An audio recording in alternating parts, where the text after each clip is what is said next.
environmental justice in Flint, Michigan. You know, Flint, Michigan, by the grace of God, is America. We're seeing in Flint, Michigan, you know, literally what the political elite, I won't say Democrat or Republican because I've seen the evil come from both.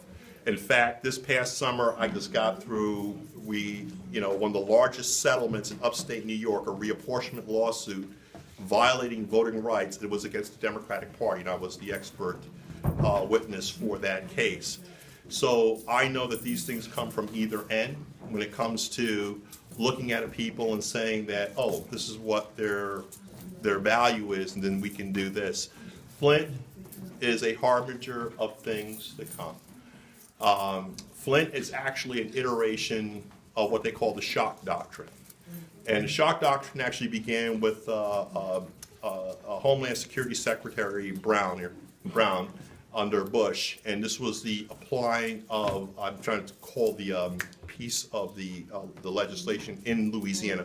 But in short, there is a particular provision within emergency management under an environmental disaster crisis that allows them to give the governor certain power and authority over local democracies.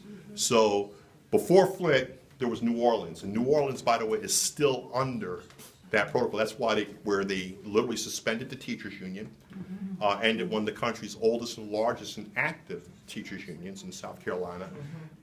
And to this day, they've only, in the lower Ninth Ward, they've only rebuilt like about 12% of the properties, so it's still depopulated. So so this was using an act of God, as they call it, to depopulate an area, and that's how Bobby Jindal got elected. So they are playing these games. In fact, what was telling was when